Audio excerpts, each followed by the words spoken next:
Minsan, hindi naman nawawala ang love, pero may isang bagay kang alam sa loob mo. Hindi na ito tama at iyon ang mas masakit. Hindi dahil wala ka nang nararamdaman, kundi dahil mayroon pa. May mga tao na nanatili sa relasyon hindi dahil masaya sila, kundi dahil mahal pa nila. Pero, ang tanong, sapat ba ang love kung wala ng peace? Pinakausap akong babae. Sabi niya, mahal ko pa siya.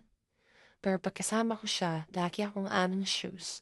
Lagi akong nag-overthink at lagi akong takot. Alam mo kung ano yun? It is love without security. Sa psychology, ang healthy love may tatlong bagay. Connection, safety, at consistency. Kapag mahal mo siya pero wala kang safety, unti-unti kang mauubos. Hindi mo namamalayan ikaw na ang nag-a-adjust sa lahat. Ikaw na yung laging umiintindi at ikaw na ang laging nagpapatawad. Hanggang sa isang araw, pagod ka na. At doon ka malilito kasi mahal mo pa siya pero pagod ka na. Ang totoo, hindi lahat ng love ay meant to stay. May love na dumating para turuan ka. May love na dumating para ipakita ang worth mo. Pero hindi lahat ay panghabang buhay. Ang mas malalim na tanong dito, kung mahal mo siya, pero alam mong hindi na tama, anong mas mahal mo? Siya o ang kapayapaan mo? Minsan, kaya tayo nahihirapan umalis, hindi dahil sa love, kundi dahil sa fear. Fear na mag-isa, fear na magsimula ulit, fear na baka wala nang dumating.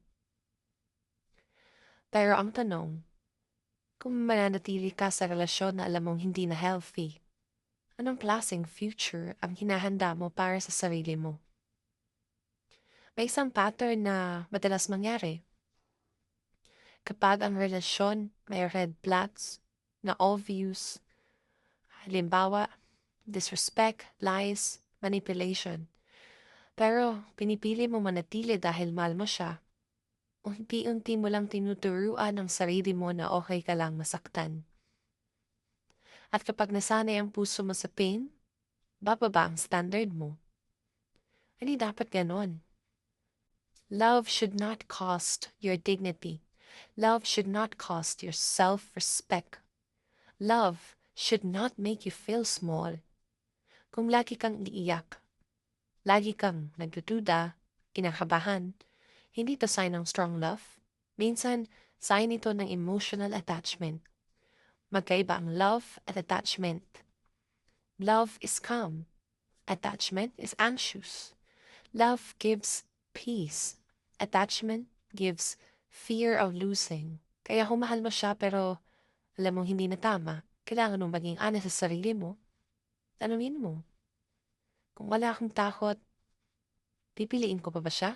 Kung hindi ako attached, mananatili pa ba ako? Kung anak ko ang nasa ganitong sitwasyon, papayag ba ako? Minsan, kailangan mo lumabas sa emosyon para makita mo ang katotohanan. Hindi lahat ng love ay dapat ipaglaban. Ay love na dapat bitawan para hindi ka tuluyang masira. At dito papasok ang spiritual side. Sabi sa 1 Corinthians 14:33, For God is not a God of confusion, but of peace. Kung ang relasyon ay puro confusion, puro takot, puro anxiety, kailangan mong tanungin kung align pa ba ito sa will ng Diyos para sa buhay mo. Hindi sinasabi ng Bible na hindi ka masasaktan, pero hindi din sinabi na dapat kang manatili sa sitwasyon na sumisira sa'yo. Minsan ang paglayo ay hindi kawalan ng love. Ito ay to protect yourself. At tandaan mo, ang pagbitaw, hindi ibig sabihin talo ka. Minsan ito ang pinaka-mature na desisyon na magagawa mo. Masakit ang mali sa taong mahal mo, pero mas masakit manatili sa taong unti-unti kang pinapatay emotionally. Kung narito ka ngayon, Hindi ka mahina. Nalilito ka lang. At okay lang malito. Pero, huwag mong hayaan ang takot ang magdikta ng future mo. Love is powerful, but peace is priceless. At kung kailangan mong pumili, piliin mo yung lugar kung saan may dignity ka, may clarity ka, at may peace ka.